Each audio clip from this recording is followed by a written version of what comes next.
नमस्कार दोस्तों, inspired with devotion channel पर आपका स्वागत है।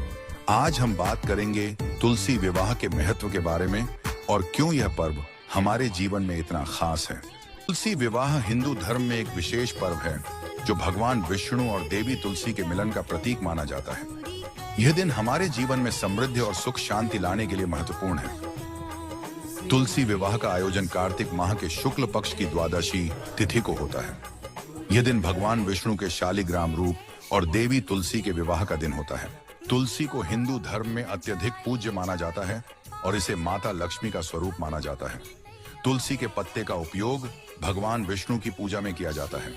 इसे शुभता, समृद्धि और घर में सुख शांति लाने के लिए आवश्यक माना जाता है। तुलसी विवाह की पूजा बड़े श्रद्धा भाव से की जाती है। इस दिन घरों में या मंदिरों में तुलसी के पौधे को सुंदर सजाया जाता है। पौधे को साड़ी, गहनों और अन्य आभूषणों से सजाया जाता है। फिर भगवान विष्णु के रूप में शालिग्राम को तुलसी के साथ विवाह कराया जाता है। इस दिन विशेष व्रत रखा जाता है जिसमें महिलाएं दिन भर उपवासी रहती हैं और रात्रि में पूजा अर्चना करती हैं। विशेष पकवान बनाए जाते हैं जिनमें पूरियां, दाल चावल, लाल कद्दू की सब्जी और मीठी आलू की खीर शामिल होती है। पूजा के बाद भोजन का भोग भगवान को अर्पित किया जाता है और फिर प्रसाद रूप में वितरित किया जाता है। तुलसी विवाह के पीछे एक बहुत ही गूढ़ और रोमांचक पौराणिक कथा छिपी हुई है। धार्मिक शास्त्रों में वर्णित है कि जालंधर नामक एक राक्षस था जिसकी पत्नी वृंदा भगवान विष्णु की अत्यधिक भक्त थी। जब भी जालंधर युद्ध पर जाता, उसकी पत्नी वृंदा भगवान विष्णु की पूजा करती, जिससे श्री हरि उसकी सारी मनोकामनाओं को पूरा करते थे। जालंधर ने चारों ओर आतंक मचाया हुआ था जिससे सभी देवी देवता परेशान हो गए थे। सभी देवी देवता भगवान विष्णु के पास पहुंचे और उनकी मदद की प्रार्थना की। भगवान विष्णु ने कहा कि यदि वृंदा का पतिव्रत धर्म तोड़ा जाए तो जालंधर को हराया जा सकता है। भगवान विष्णु ने जालंधर का रूप धारण किया और वृंदा ने उन्हें अपना पति समझकर छू लिया। इससे वृंदा का पतिव्रत धर्म टूट गया और जालंधर की सभी शक्तियां नष्ट हो गई। जालंधर युद्ध में भगवान शिव से हार गए और शिव जी ने उसका वध कर दिया। जब वृंदा को इस धोखे का पता चला तो उसने भगवान विष्णु को श्राप दिया कि वे पत्थर बन जाएं। भगवान विष्णु ने इस श्राप को स्वीकार कर लिया और वे शालिग्राम के रूप में एक पत्थर में परिवर्तित हो गए। माता लक्ष्मी को इसका गहरा दुख हुआ और उन्होंने वृंदा से यह अनुरोध किया कि वे भगवान विष्णु को इस श्राप से मुक्त कर दें। वृंदा ने भगवान विष्णु को मुक्त तो कर दिया लेकिन खुद आत्मदाह कर लिया।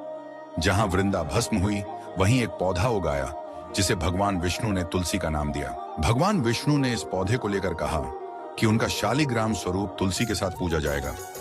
इसी कारण से हर साल देवउठनी एकादशी के अगले दिन शालिग्राम का विवाह तुलसी से कराया जाता है। तुलसी विवाह के दिन शालिग्राम के रूप में भगवान विष्णु और देवी तुलसी का विवाह हुआ था। इस दिन तुलसी विवाह करने से विवाह और धन संबंधी समस्याओं से मुक्ति मिलती है। यह धार्मिक मान्यता है कि तुलसी विवाह से देवी लक्ष्मी और भगवान विष्णु की कृपा प्राप्त होती है और आर्थिक तंगी भी दूर हो जाती है। तुलसी विवाह की परंपरा केवल एक धार्मिक अनुष्ठान नहीं बल्कि यह एक अवसर है जब हम अपने परिवार, समाज और खुद के लिए सुख शांति और समृद्धि की कामना करते हैं। तुलसी विवाह 2024 के महत्वपूर्ण समय के इस वर्ष तुलसी विवाह के लिए निम्नलिखित समय बहुत ही महत्वपूर्ण है। सूर्योदय 13 नवंबर सुबह 6:43 बजे। सूर्यास्त 13 नवंबर शाम 5:48 बजे। द्वादशी तिथि का समय 12 नवंबर दोपहर 4:05 बजे से 13 नवंबर दोपहर 1:08 बजे तक। दोस्तों, तुलसी विवाह न केवल एक पूजा है बल्कि यह हमें भक्ति, संयम और समृद्धि की राह पर चलने का संदेश देता है। इस पर्व को हम अपनी पूरी श्रद्धा और भक्ति के साथ मनाएं ताकि भगवान विष्णु और देवी तुलसी की कृपा हमारे जीवन में हमेशा बनी रहे। आशा है कि आपको यह वीडियो पसंद आया होगा। अगर हाँ तो कृपया इसे लाइक और शेयर करें और हमारे चैनल इंस्पायर विद डिवोशन को सब्सक्राइब करें। जय श्री राम, जय श्री कृष्ण।